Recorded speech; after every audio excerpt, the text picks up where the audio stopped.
All right, let's get to our next comedian, shall we? He is a very funny comedian. He is awesome. He has even his own albums out. Greatest guy ever. Let's give it up for Tom Myers, everybody. Yeah. Thank you so much. Great to be here. Great to support a good cause. I love this background, by the way, because the way the fire is positioned looks like I have a really bad anal fissure. So there's no question.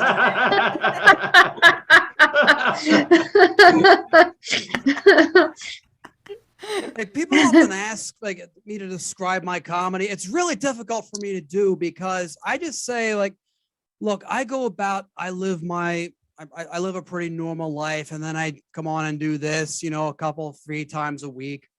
Basically, I'm like Seinfeld, but with herpes. Only joking. Chlamydia. That's better. I do a podcast that's about current events, so I love keeping up on the news. Of course, we had this midterm election that happened, and I went ahead and voted. I did my civic responsibility. I didn't care about any of the candidates or the issues. I just like that it's the one day of the year I can go to my local middle school and not look like a creep. There was supposed to be this big, what they call a red wave, like a bunch of Republicans winning races, and it didn't happen. It just completely fizzled out. It was pathetic if you were a Republican, especially if you're one of these fringe candidates. Like the last fringe conservative to create a lot of red was Timothy McVeigh. The only person ever to be photographed with Donald Trump to spill a lot of red was O.J. Simpson. Oh. What? Too soon? Fuck off. Come on.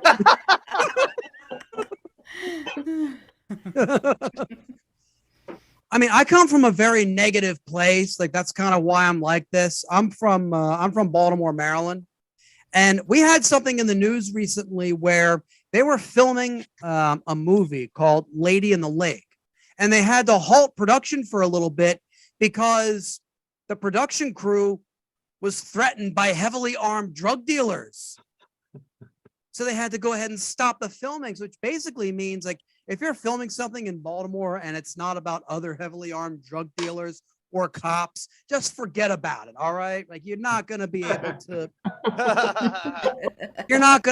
to do it. And if you're filming something called Lady in the Lake, like, it's a bad idea to go ahead and film it in Baltimore. Okay.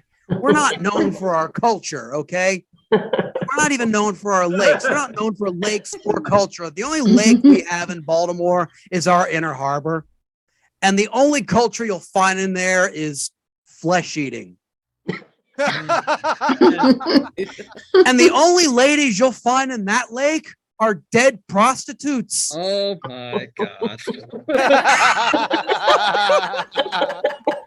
I'm only 3 minutes in. This is the light shit. All right. Like, we're just I like it. wrap the fuck in. Like, you can't even set a story in Baltimore. Like, Forrest Gump is a story that is great where it is. Like, it's great. It sets in the South, but you couldn't film it in a place like Baltimore, because if you film it in a place like Baltimore, the opening sequence where the feather is flying around the air and it lands on the ground, if it was set in Baltimore, it wouldn't be a feather. It would be a convenience store shopping bag. And if Forrest Gump were set in Baltimore, by the time Forrest meets Jenny, she would already have AIDS.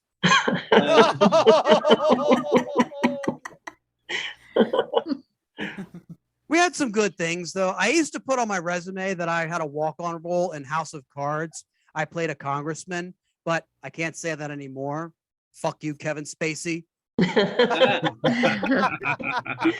I had a few scenes with him, like as a walk-on, and like, people would often ask me, they'd say, Tom, did you notice anything? Did you notice Kevin Spacey acting weird? Did you notice him acting weird toward anybody? I said, honestly, I didn't see it. I was too busy getting a hand job from the guy who played Doug Stamper.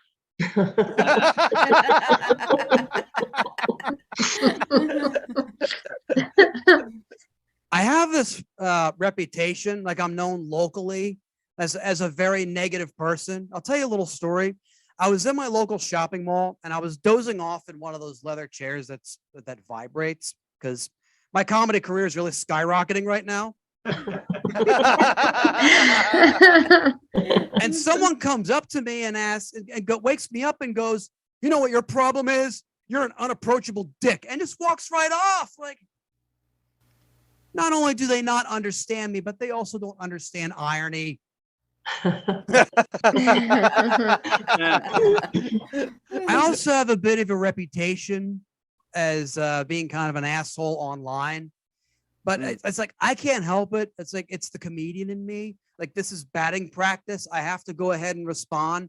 Like, I had someone get into my Instagram DMs the other day, and he asked, "Hey Tom, when are you going to start being funny?" And I responded, "Probably when I stop banging your mom." Oh!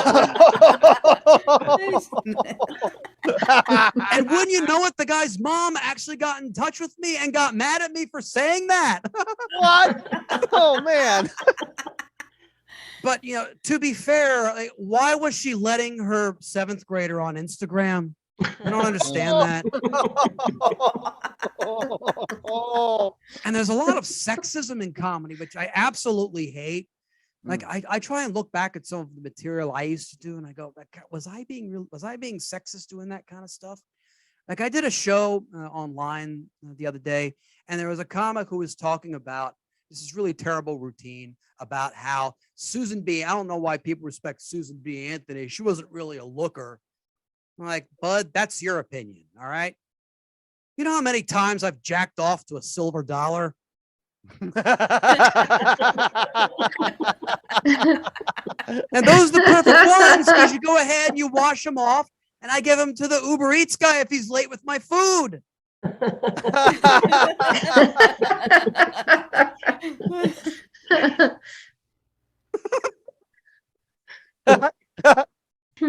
No, but thinking about, I like to try and be helpful to a lot of people. You know, I like to like people often ask me for advice. Young comics will ask me for advice. They'll say, "Hey Tom, what's the quickest way to become famous as a comedian?" And I said, "Say something racist or get accused of sexual assault." Accurate. Like, this is 2022. What do you want me to say? Write jokes? No, fuck that shit. I do find the longer I do this, though, the more I can relate to female comics. You know, I can sympathize with them because, like most female comics, I too am the target of some racist white incels who talk shit about me on their podcasts. But unlike most female comics, I don't get unsolicited dick pics in my inbox because I ask for them. That's my time. Thank you so much. Thanks for having me on the show, supporting a great cause. Happy Thanksgiving, everybody. Thank you. All right, let's give it up for Tom Myers, everybody. Yeah. Tom disappeared. There we go. It's at the spotlight. Hey, Tom, where can we find you on social media? My website is tommyers.us. Tom Myers spelled MYERS. tommyers.us. The podcast is called Tom Myers versus the Rest of the World. You can look for it wherever you get your podcasts. Leave a 5-star rating and a positive review on Apple Podcasts. And for shows, hang on a second. Friday, December 2nd, I'm doing 2 shows at the Lou Costello Room at Zissimo's in Baltimore, Maryland, 7:30 and 9:30. The next day, December 3rd, I'm at the Black Cat Tavern in Philadelphia. Friday, December 16th, I'm at Front Street Station in Northumberland, Pennsylvania. And the following night, December 17th, I'm at Church of Satire in Hanover, Pennsylvania. And all my socials are on there. Instagram, YouTube. I use a social media site called Mastodon because fuck Elon Musk and fuck Twitter. Yeah. Yeah, I agree. Yes, I agree with Tom. I'm on Mastodon as well. It's just Aaron D, and yeah, you can go find me on there as well. But thank you so much, Tom, for your set. I really appreciate it. And go ahead and put out that anal fisher fire you got going on.